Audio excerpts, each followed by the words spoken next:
first thing my brother said when I told him I'd lost the inheritance wasn't, "Are you okay?" It was, "How bad is it? Like, all of it."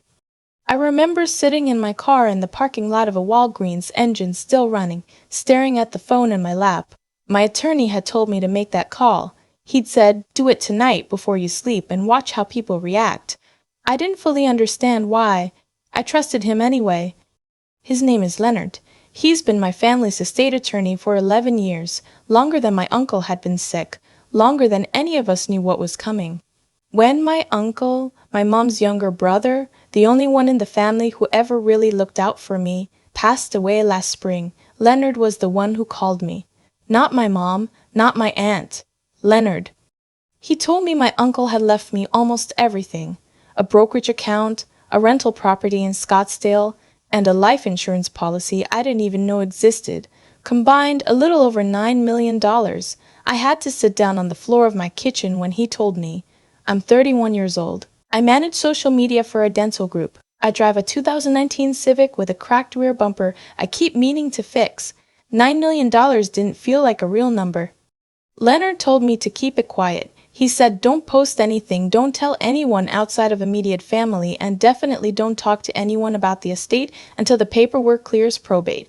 I followed that instruction for 6 weeks. Then he called me again, and what he said made my stomach flip. He said he had reason to believe certain members of my family had already been in contact with the probate court, not to support my claim, to contest it.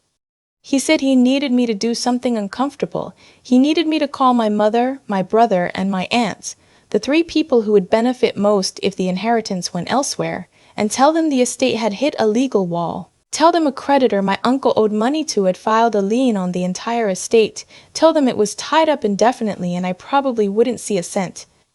I asked him why. He said because if they're planning something, they'll move. And when they move, we'll have everything we need. I sat in that Walgreens parking lot for 20 minutes before I made the first call. My brother picked up on the second ring. I told him what Leonard told me to say. Creditor lien. Estate frozen. Might be years before it resolves, if ever. I kept my voice tired, a little defeated, like I'd already processed the disappointment. There was a pause. Then, "How bad is it? Like all of it?" Not, "I'm so sorry." Not, "That's awful." Not even a breath of, "Are you doing okay?" Just, "How much are we talking?" I said I wasn't sure yet. He said he'd call me back. He never did. My aunt called me the next morning. My mom's older sister, the one who used to bring me soup when I was sick as a kid and send birthday cards with $20 bills tucked inside. Her voice was warm when I answered, concerned even. She said she'd heard from my brother, and she was so sorry, that it seemed so unfair that my uncle would have wanted me to have it. She said all the right things. And then, just before she hung up, almost like an afterthought, she said, "You know, sweetheart, you should probably talk to our family attorney about whether there's anything that can be done, just to protect everyone's interests." Everyone's interests. I wrote that phrase down on a sticky note after we hung up. My mother called that evening. She didn't lead with sympathy either. She led with logistics. She said she'd been thinking, and given everything, maybe it made sense for the family to sit down together and go over what my uncle had intended. She said she wasn't sure the will reflected his real wishes. She said he'd been sick for a long time, and people in his condition sometimes get confused.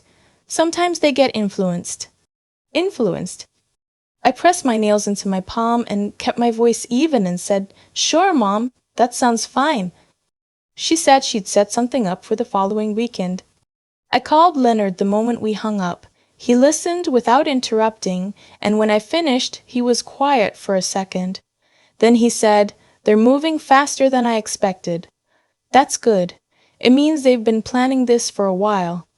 He asked me if I was ready for what came next. I said I didn't know. He said that was honest, and that it was okay, and then he told me what he needed me to do. I went to my mother's house that Sunday. The drive over took 40 minutes. I know that road so well I could probably do it half asleep. The overpass with the water tower painted blue, the Dairy Queen my dad used to take us to after Little League games, the left turn onto the street I grew up on. Everything looked exactly the same. I don't know why I expected it to look different. I think some part of me thought the betrayal would show on the outside of things. that the house would look a little darker or the yard a little less tended. It didn't. It looked like home. Leonard was already parked down the street. That had been the plan. I'd go in alone, let them say what they were going to say, and text him when I was ready. When I walked in, my aunt was already there.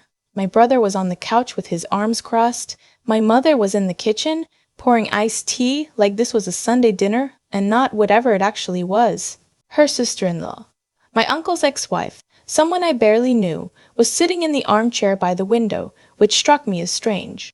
I hadn't seen her in years. I hadn't known they were even in contact. Nobody hugged me.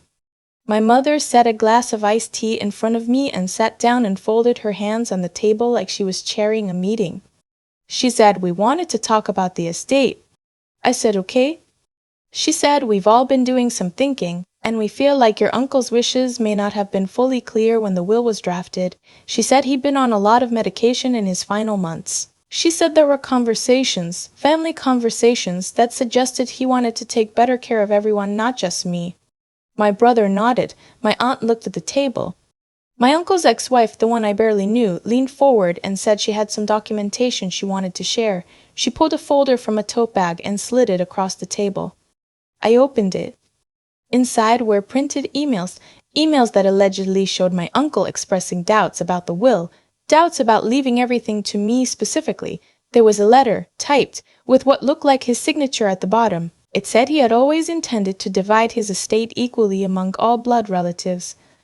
My hands were steady. I don't know how. Leonard had told me this might happen. He said, they may have documentation. Don't react to it. Don't sign anything. Just get me in the room. I looked up from the folder and said, so, what is it you're asking me to do? My mother said, we'd like you to sign a voluntary reallocation of the estate, equal shares, fair distribution, the way he would have wanted. My brother said it's the right thing to do, honestly. You know that. My aunt said nothing. She was still looking at the table. I looked at the folder again. I looked at the letter with my uncle's signature. And then I thought about something Leonard had told me 2 weeks ago, something that hadn't made full sense until this exact moment. He'd said, your uncle didn't just leave you money, he left you a record. I took a slow breath, set the folder down, and sent the text. 3 minutes later, the front door opened. Leonard doesn't look like what most people probably picture when they imagine a high-powered estate attorney. He's in his early 60s, a little rumpled, the kind of guy who drives a 10-year-old Buick and keeps a box of Good and Plenty in his briefcase. But when he walked into that living room, everybody stiffened. My brother sat up. My aunt's head came off the table. My uncle's ex-wife pulled her folder back like she could make it disappear. My mother said, why is he here? Leonard set his briefcase on the coffee table and clicked it open. He said, good afternoon. I think there are some things we should all look at together. He pulled out a document and set it in front of my mother, then another one in front of my aunt, then a third in front of my uncle's ex-wife. He said, the emails in that folder were generated approximately 3 weeks after your brother passed away. He was speaking to my mother. He had been deceased for 22 days when those emails were supposedly sent.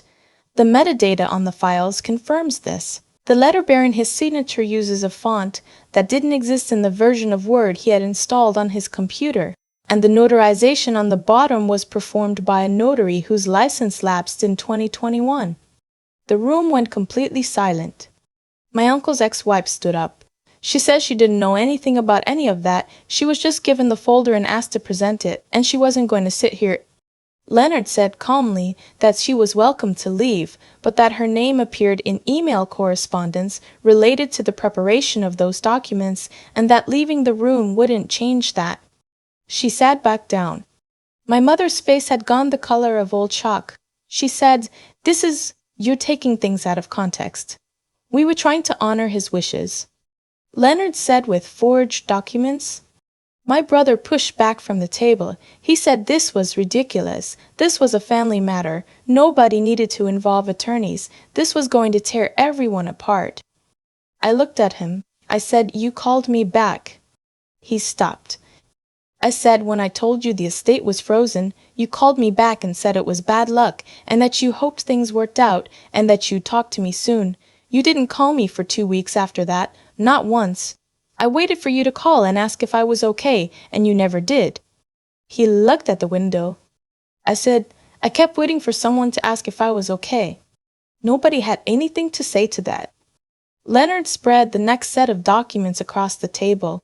He explained what they were slowly, clearly, the way you'd explain something to someone who was trying very hard not to understand.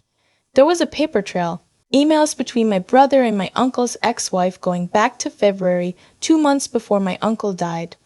A conversation about the estate, about how to structure a challenge, about which relatives would need to be brought on board. There was a draft of the forged letter, with track changes still visible, showing edits made from my brother's email address.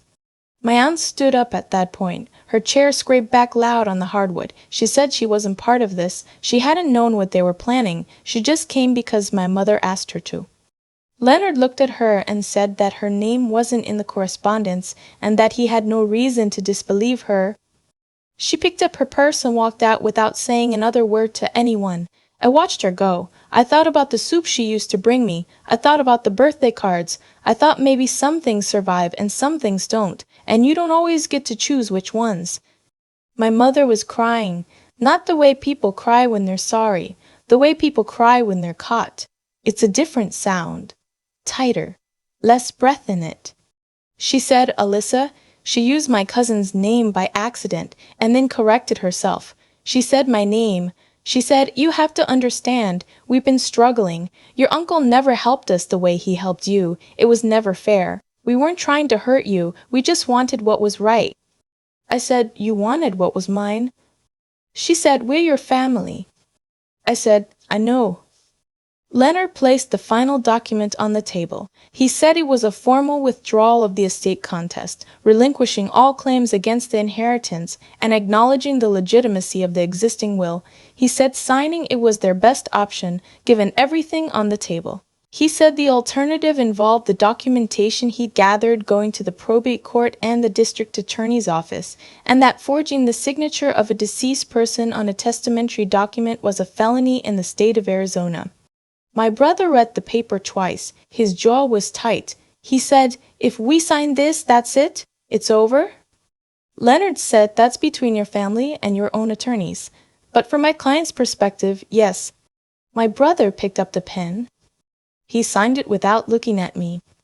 My mother signed it next. Her hand was shaking so much that her signature barely looked like hers. She pushed the paper back across the table and then folded her hands in her lap like she didn't know what else to do with them. My uncle's ex-wife signed last. She didn't say anything. She just signed and put the pen down and stared at the wall.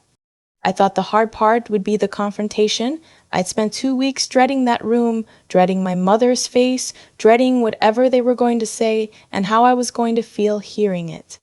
But the hard part wasn't any of that. The hard part was what happened after everyone signed, when the room got very quiet and my mother finally looked at me, really looked at me, and said, "I'm sorry, sweetheart, I really am." I didn't know what to do with that. I still don't. I stood up and picked up my bag and thanked Leonard, and we walked out together. The afternoon was overcast, that kind of gray that makes everything look a little flatter than it is. I stood by my car for a minute, not quite ready to get in. Leonard said, "You did good in there." I said I didn't feel like I did anything.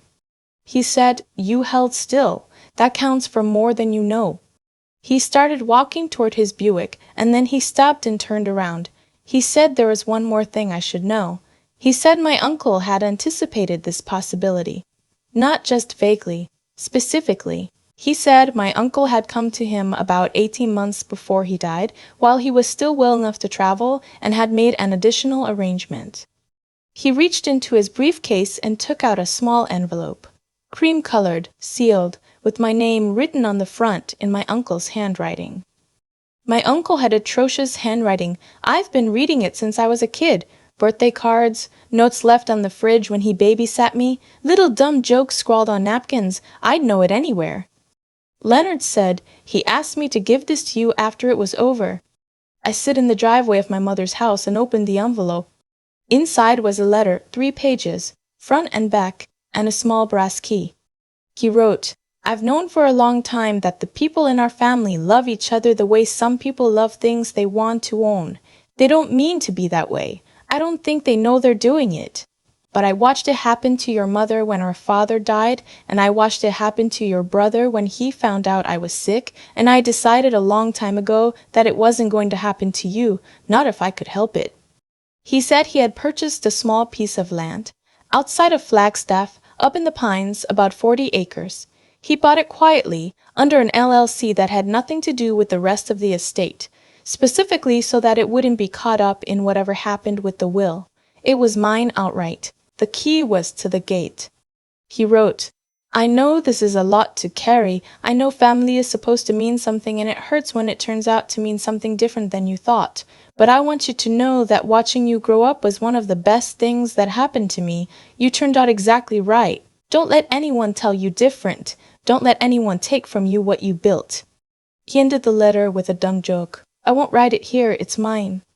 I folded the letter and put it back in the envelope and held it against my chest for a minute with my eyes closed. Leonard pretended to look at something on his phone. Then I got in my car. I drove north a week later. I took the 17 up through the valley and then the switchbacks up into the elevation, where the desert gives way to juniper and then to real ponderosa pine, the air getting sharper and colder and cleaner as the altitude climbed. I found the gate with the brass lock. I opened it.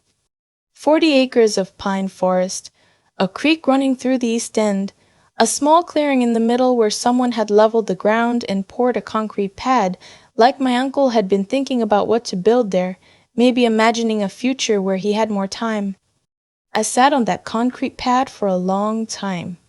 I thought about my mother's face when she signed that paper. I thought about my brother and his arms crossed on the couch and his voice asking, "How bad is it?" like all of it. I thought about my aunt who walked out without a word and about whether I'd ever call her.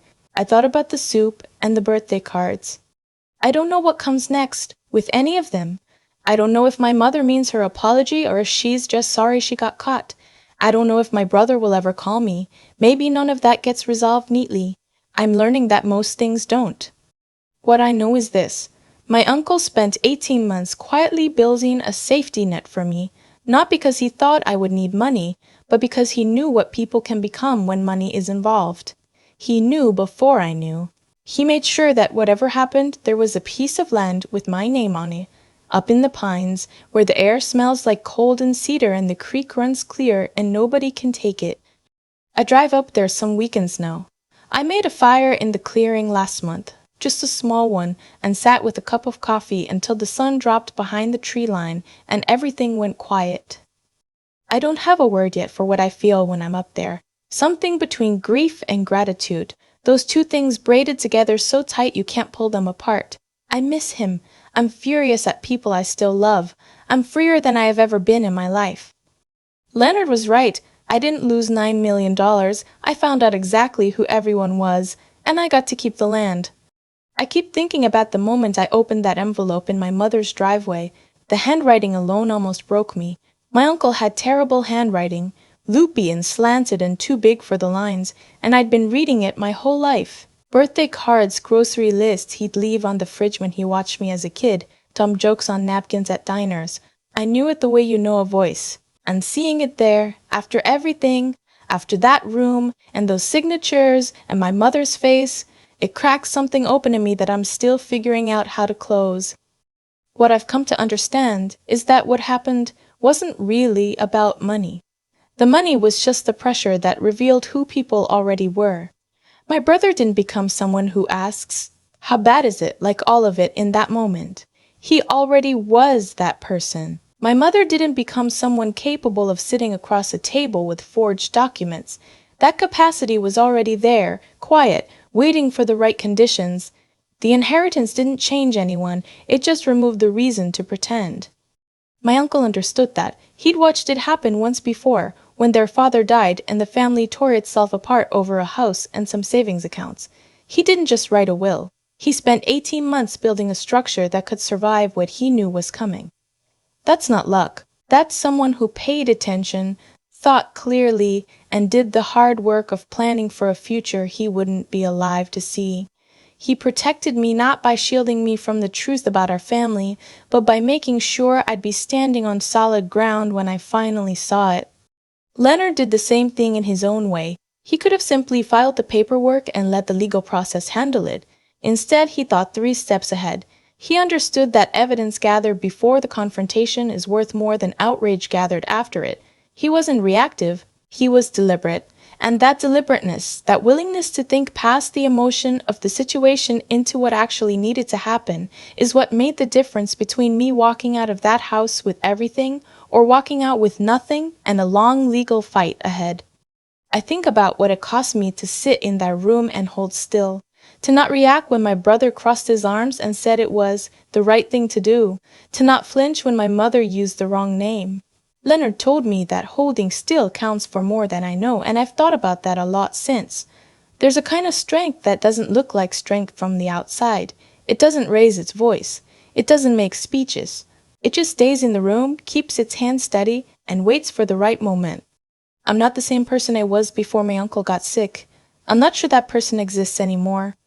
What I am now is someone who drove 40 acres of pine forest and sat on a concrete pad in a clearing and cried for a while, and then drove home, and then went back the following weekend. Someone who is slowly learning that grief and freedom can live in the same body at the same time, that loving people and seeing them clearly are not the same thing, and that integrity, doing what's right even when it costs you, even when the people who raised you are sitting across the table asking you not to, isn't a virtue you perform. It's a choice you make over and over, in rooms where no one is watching except you. My uncle made that choice for 18 months, quietly, without telling anyone. That's the real inheritance.